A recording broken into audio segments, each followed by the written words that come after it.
গাড়ি থামিয়ে দিয়েছে, সিট বেল্ট পরো, সিট বেল্ট পরাইছে, তারপরে তার আশা লাগছে। বাংলাদেশের রাস্তাঘাটে আজকে কোনো পুলিশ না থাকার পরেও, কোনো ট্রাফিক সার্জেন্ট না থাকার পরেও রাস্তাঘাটের পরিস্থিতি এতটা চমৎকার, ছাত্ররা প্রমাণ করেছে আগামীর বাংলাদেশে যুবক এবং তরুণ সমাজরা নেতৃত্ব দিতে পারবে। আমরা চাই আগামীর বাংলাদেশে তথাকথিত লেজুর ভিত্তিক রাজনীতি, পরিবারতন্ত্র থেকে বের হয়ে তৃতীয় কোনো শক্তি বাংলাদেশ পরিচালনা করুক, এবং সেখানে আলেম ওলামাদের একটা অংশ থাকবে এবং যুবক এবং তরুণদের একটা অংশ থাকবে, যাদের হাত ধরে সোনার বাংলা, সোনার মদিনার মতো হয়ে যাবে। প্রবাসীরা আলহামদুলিল্লাহ এই আন্দোলনে একত্রতা পোষণ করে তারা কিছু সময় রেমিটেন্স বন্ধ করে তারা এখানে একটা ভূমিকা রেখেছে। এই মুহূর্তে আপনাদের কাছে আমাদের অনুরোধ হচ্ছে, দেশ গড়ার এই সময়টাতে আপনাদের অংশগ্রহণ খুব বেশি প্রয়োজন। আপনারা আপনাদের রেমিটেন্সের প্রবাহ বাড়িয়ে দিন, যেন বাংলাদেশের যেই ঋণ আছে, যেই ক্ষতিগ্রস্ততার মধ্যে বাংলাদেশ আছে, এখান থেকে উদ্ধার হওয়ার জন্য অর্থনৈতিক যে সহযোগিতা, এই সহযোগিতার জন্য অনুরোধ করব প্রবাসী ভাইয়েরা যেন এগিয়ে আসে। আল্লাহ তৌফিক দান করুক, আমরা বলি আমিন। প্রিয় ভাইয়েরা আমার, সর্বশেষ কথা হচ্ছে, সবার আগে যেই কথা বলেছিলাম ওই একই কথা আবার আপনাদেরকে মনে করিয়ে দিতে চাই। বিজয়ের আনন্দ উদযাপন করতে গিয়ে আল্লাহর ওয়াস্তে ভিন্ন মতের কোনো মানুষের উপরে আপনি জুলুমকারী যেন না হয়ে যান। কারণ আল্লাহ তাআলা 16 বছরের জালিমকে যদি তাড়াতে পারে, তাইলে 16 মিনিটের জালিমকেও তাড়াইতে পারবে। পারবে না? জুলুম 16 বছর করতে হয় না, 16 দিন হোক আর 16 মিনিট হোক। অন্তত পক্ষে আমি মাজলুম হতে চাই, কিন্তু জালিম হতে চাই না। প্রয়োজনে মাজলুম হব, প্রয়োজনে মাজলুম হব, অন্তত পক্ষে জালিম হব না। কারণ মাজলুমের সাথে আছে কে? আল্লাহ। কিন্তু জালিমের সাথে আছে শয়তান, ঠিক কি না? আল্লাহ তাআলা যেন আমাদেরকে জালিম হওয়া থেকে বিরত রাখে, আমরা বলি আমিন। এখানে আইম্মাতুল মাসাজিদ, আইম্মাতুল মাদারিস, মসজিদ এবং মাদ্রাসার সাথে সম্পৃক্ত ওলামায়ে কেরাম এখানে আছেন আলহামদুলিল্লাহ।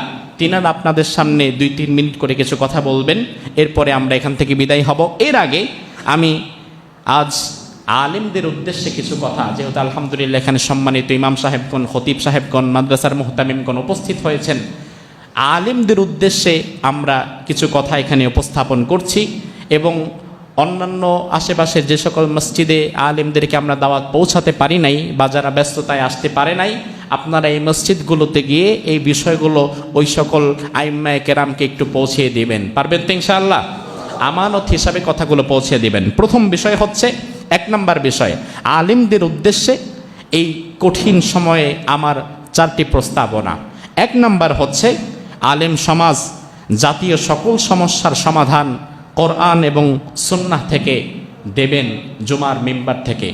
গতানুগতিক ধারার আলোচনা থেকে বের হয়ে রাষ্ট্রীয় সকল সমস্যার সমাধান, কোটা সমস্যার সমাধান ইসলাম কি বলে, সুদ ভিত্তিক অর্থ ব্যবস্থার সমাধান প্রসঙ্গে ইসলাম কি বলে, ইসলাম কি বলে।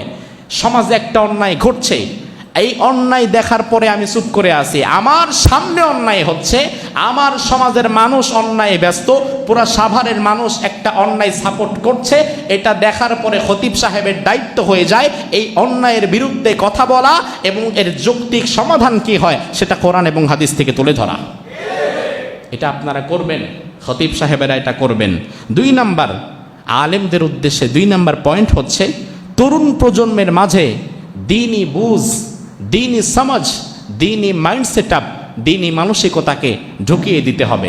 এজন্য যেটা করতে হবে, তরুণদেরকে কাছে রাখতে হবে, তরুণদেরকে উৎসাহ দিতে হবে, তরুণদেরকে নামাজি বানাতে হবে।